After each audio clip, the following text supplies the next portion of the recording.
I want to welcome you again to my channel, and I'm going to be talking on marriage again. This will be part 3. If for any reason the recording stops abruptly, I will continue from, I will title the next one part 4, because sometimes memory and other things could cause abrupt stoppage of recording. So thank you for showing understanding. Now please kindly remember to share these videos. I thank God what I'm sharing with you is something I feel will benefit you and will benefit your friends, your families, everybody, your children, even yourself. Whether you are married or you are single, this video is for you. God bless you. Remember also to press the like button. Then please, for you to be able to know when I upload new videos, please click the notification button and then share as extensively as you can. God bless you.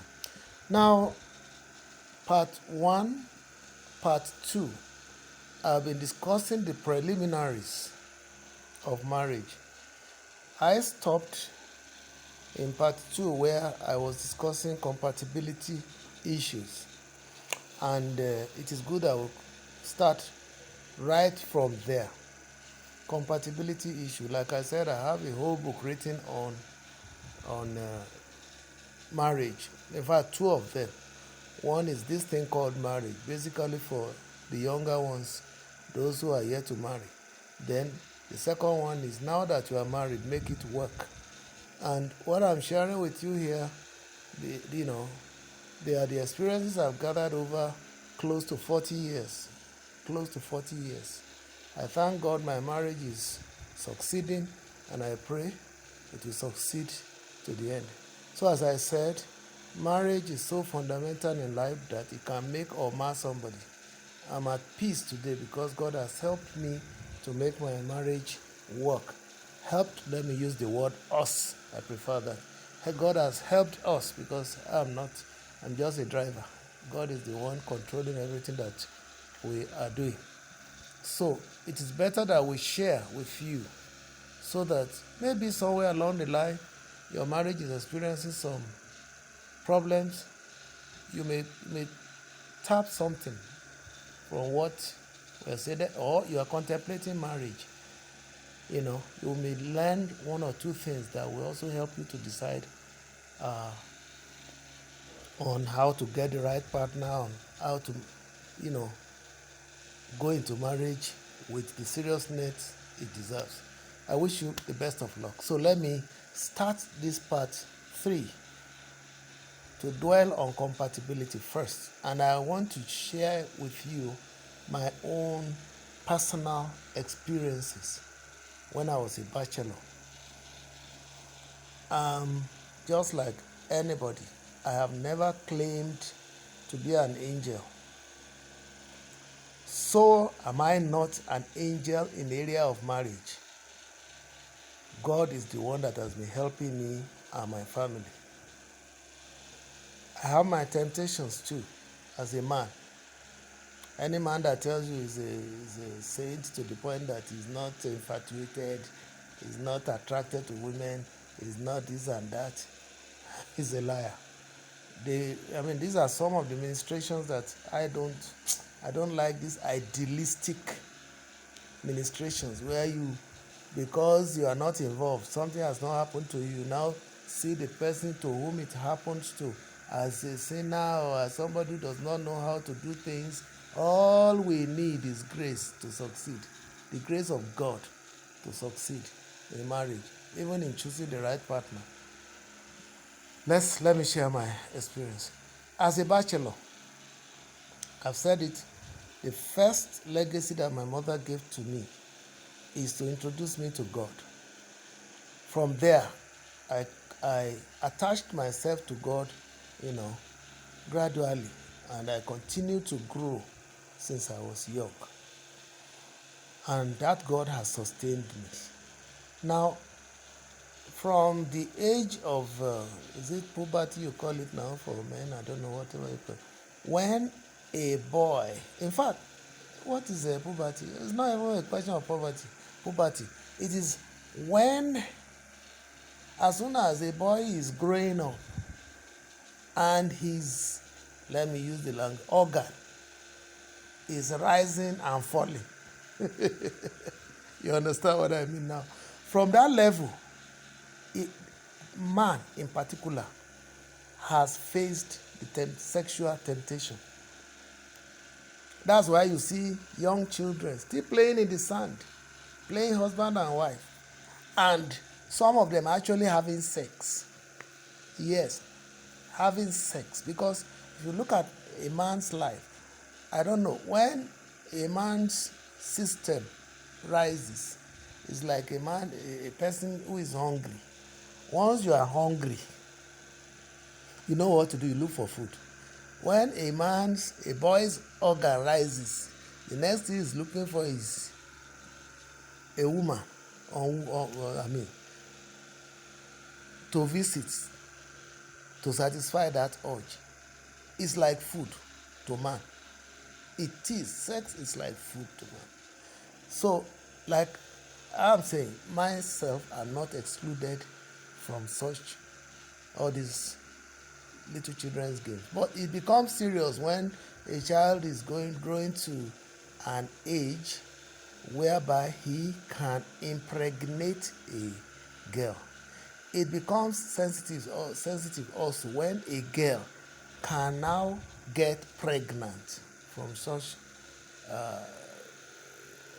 games, because it continues till, for a man, it continues till everything about him is weak. For a woman or a girl, it continues till, it continues till maybe some up to 70, 80 years, when she's no longer, nobody is after her anymore. Not even menopause stops it. When you reach menopause, you are still okay. Indeed, if there's anything, that is the time you are now on full-time sexual exploration, because it has no implications again when you reach menopause. The implication, in terms of pregnancy, because all that we are talking about is pregnancy that is causing this problem. If not, people will see one retired army soldier say women are tonic. That's how you will see girls or the opposite sex. Men see women as tonic. So when they are dull, they take a shot, and so that's it. So I'm like any other human being. So by the time I was younger, thank God I was in Christ. So all these things they are teaching us about sins in the church really helped me.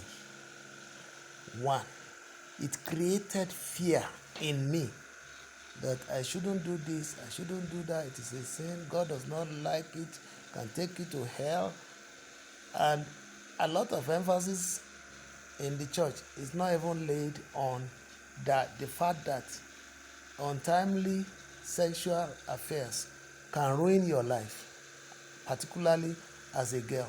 Like I did say earlier, a single boy can impregnate all the women in this world, yet he continues with his life. He wants to go to school, he still goes, he does everything. But a girl does not have that luxury. Once you are disvirgined and you are pregnant once and you give birth to a child, your status has changed. Automatically, if that guy does not marry you, who impregnated you does not marry you, you have become a jewel of low value. So the trauma is there. So I've explained that earlier. So when I was looking for someone to marry, no, before then, God helped me to weather the storm of the childhood age. All this play we are playing about. Everybody played one game or the other. But thank God for the grace. It has no implication at the end of the day. We are free. But it becomes serious when you want to marry. when it is now time that you can pregnate or impregnate a girl. In my own case, but I say it's the grace. I wasn't really the type because of the word of God, not because of my power. That was free that way. In the first place, I was shy, very shy to even talk to a girl. But I admire them, man. When I was young, I admire so much, but I can't talk to them. What will I see? I don't even know. The maximum I did was to start writing love letters. You know those sugar-coated letters, copied letters from other people's writings, and so on. So that was one. Then number two, when it was, let's now talk about when I was ready to marry. Everything requires planning. Thank God I have my plans. Number one, fundamentally, I did say I would never become a father by accident. So even when I was matured enough to impregnate girls, I was afraid that if I got myself involved in that, I would become a father by accident. And somebody from poor background, who am I going to give my burdens to except God? So it's better that I discipline myself. So I wasn't playing games with spinsters. I wasn't playing games at all because I was even afraid. And then coupled with the word of God and all that. Then two, I knew what I wanted in a woman. First of all, when I was much younger, I preferred a girl that is fair complexioned. Two, I preferred a girl that is not taller than me, but pretty, beautiful. I never liked fatty girls. No. When you are fat, I have a disliking for you. If you are a fat girl, you can't attract me. If you are so black, you can't attract me. Even when I was young. But as I went on in life, when it was time to be searching for a wife, now I had to start redefining my needs in women. I like a girl that is educated. I like a girl that would, contribute to the family. I will be the head, yes. I never even had this understanding then that even by biblical standard, women ought to contribute more financially to the home than men. If you want to know or understand that, there is a lecture I gave on my WhatsApp lecture sometime, whereby I would repeat that here sometime as we go on. So that's the subject, and it will be a shocker to some girls, especially the ones that thinks that once they get married, they will now sit down and be enjoying their husband's labor and so on. It's supposed to be come together. You so build the wealth together and eat it together. That's okay. Then I was looking for a girl in terms of religion, honestly speaking, because of our orientation, which is not bad from the church. That one, we should marry from a non-Christian fold, but even our church then, CAC, would not want you to marry outside CAC fold. I'm telling you, just as is happening even in Redeemed Christian Church of God, where I fellowship before I stood on my own. Because they want to make sure that you don't make a mistake. But then the caveat is there. Many of our churches don't realize that not every girl is compatible with every man. So even in the church, you can make a mistake. So, but I narrowed down to the church. I searched the CAC fold. I couldn't find one because they were all too young. Small churches here, and they are not the kind of churches we have today. Vibrant churches where you have beautiful young girls, but then they were scarce. So I searched through other churches. The nearest I found was a Catholic girl, whom later I discovered were not compatible, because I discovered I didn't want a girl that would be materialistic. She was materialistic, and that made us not to be. Another one that I found was the one that was not just, it's not because she was materialistic, but she was ready before me. I wanted a girl that would be ready about the time that I am ready, so that we can really compatibility in terms of readiness. If a girl is not ready and the man is ready, you will go and marry her, you will marry trouble. If a man is not ready and you are a girl, you think that once you marry you will settle, and the man is not ready in his heart to marry, then you lure him to marry you, you are settling down into trouble. So that's another compatibility. So I was also looking in terms of uh, beauty that I was talking about. I modified my younger days vision of the kind of girl that I want. At a point, I never mind whether the girl is dark or fair in complexion. But most importantly, she must be of good character and must be from good home, a good home. So all these things I will find out during the period of courtship. Then I wanted a girl that fears God. Yes, because if I'm going to church and my wife is not good, we can't think and reason alike. Because if a pastor is addressing us, addressing both of us, and both of us will be, interpreting, and then we may bring those lectures home to come and practice to help us. But if one is not there and is just behaving the own, so I was looking for somebody who is godly. And then not only that, I was looking for a girl that, will blend into my family, that will become a daughter in our larger family, a member of our family, not just a wife, but a member, a partner, somebody that we will carry along. She will be an extension, a genuine extension, affectionate extension of the larger family. What do I mean by that? Somebody that will love my mother, love my father, love my children. I love my children is our children.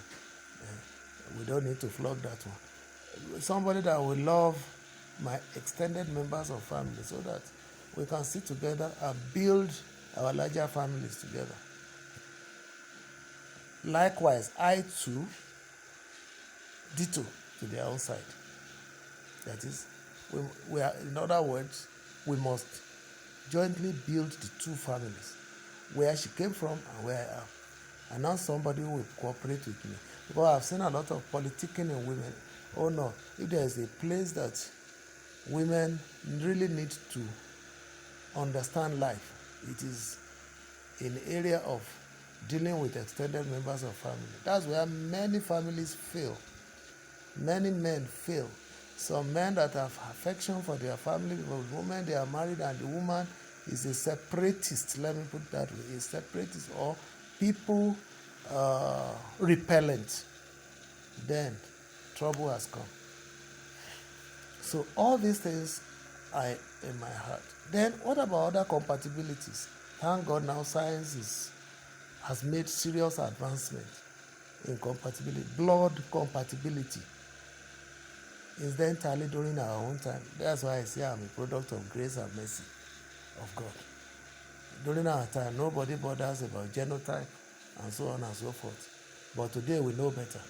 And it is just God who did not allow me to make a mistake. When later we checked our blood, mine is, I am AA, she's AS. Very good, still compatible.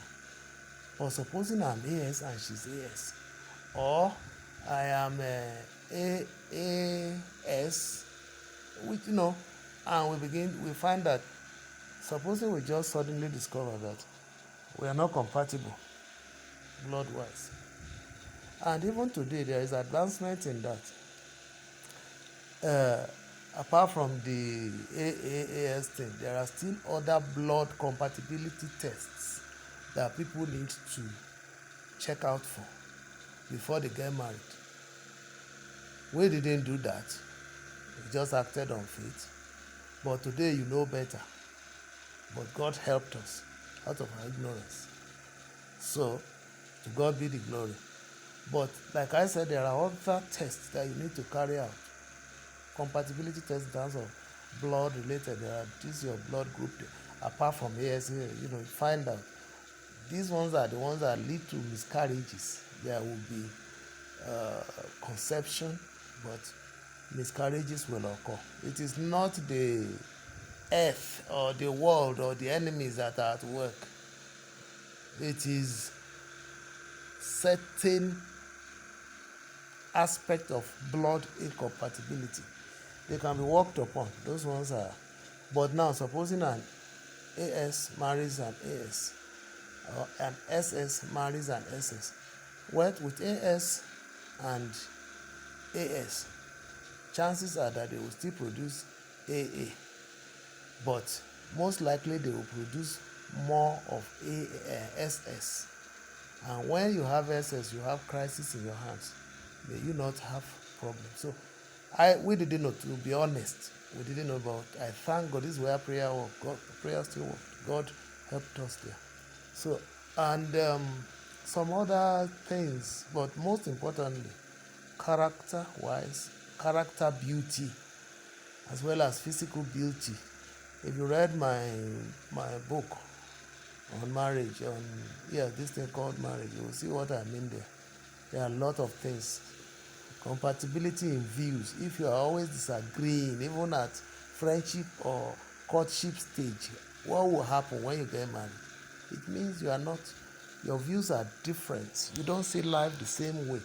No two persons will see life exactly the same way, but the variation is that even if you don't see things the same way, there's still a point of agreement.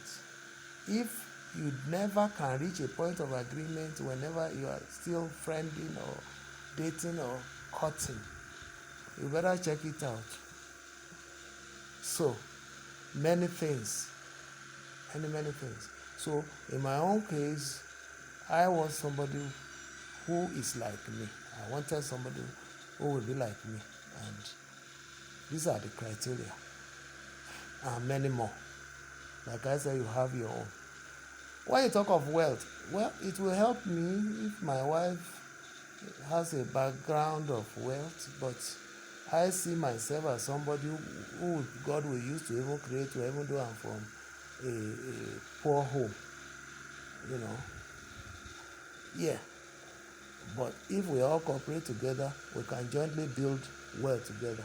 And cooperation is part of the compatibility if we cannot cooperate together. Now, let me tell you one fundamental thing. A woman's views may be different from that of the man. Yes, but I as a man, I was prepared to listen to a woman's views. But also I expect the woman to allow me to kind of express my own view.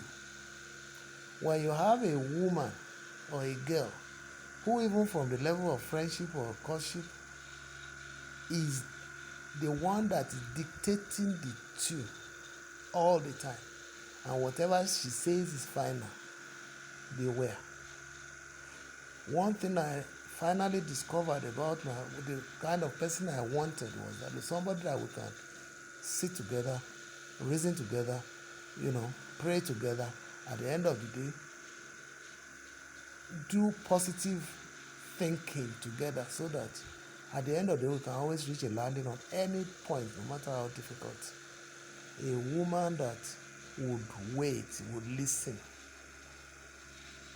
Not a woman that would say, I've said my own. If you like, go to hell. No.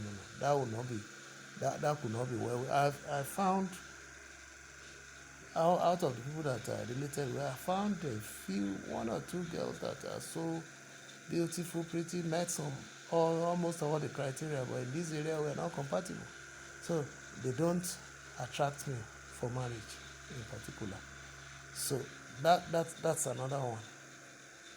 So, and I wanted a family that is accommodating, welcoming. That is, my wife's family should take me as their own son and treat me as such. So these are some of the compatibility things. We are going to still narrate this, but let me tell you now the reality. After all said and done, God helped me. I found a wife, somebody that I consider to be good. Now let's look at one thing, another very two critical things. Religion. At a point, I also modified my thinking in terms of marrying strictly from Christian food, especially when I could not find one. 2, intertribal marriage. I didn't particularly worry myself about it because I noticed that if we don't intermarry, we will never have a united nation. We will not have a one Nigeria because everybody will think his home is the best and then no other home is better. But when we intermarry, we'll be able to interact to see that all tribes are good. So, but in my own case, when eventually I will find a wife, I found a wife from where my people will not never want to hear that you want to marry from Ogun State versus Ekiti, because we fear them a lot. We say, even me, I fear them because of the stories that we had. But now see what God has done. My wife is there among them. Then religion. My wife is in the Muslim fold, whereas I was looking inwards. So look at it. So along the line, I was able to, prayerfully and take decisions that, to God be the glory, help me today. So those are the things and many more that I was cooking. I can't exhaust that. I told you, marriage is like swimming in an ocean. There's no way you can exhaust the vastness of an ocean, the depth alone, or the width, or the height. So just forget it. You can only do your bit prayerfully. That's why marriage is not something that you do in hurry or you hurry to. Let me stop here because, like I said, I don't want it to be too long. It's already 28 minutes, and I'm going to compress it so that your data will not be too, seriously consumed. Now, I'm going to part 4. In part 4, I'll now still continue after I have found whom I felt would be a wife. What happened? How did we go about it? What is the outcome today? Life stories are better because it's something that somebody has experienced. So, let me stop here. God bless you. See you again in part 4.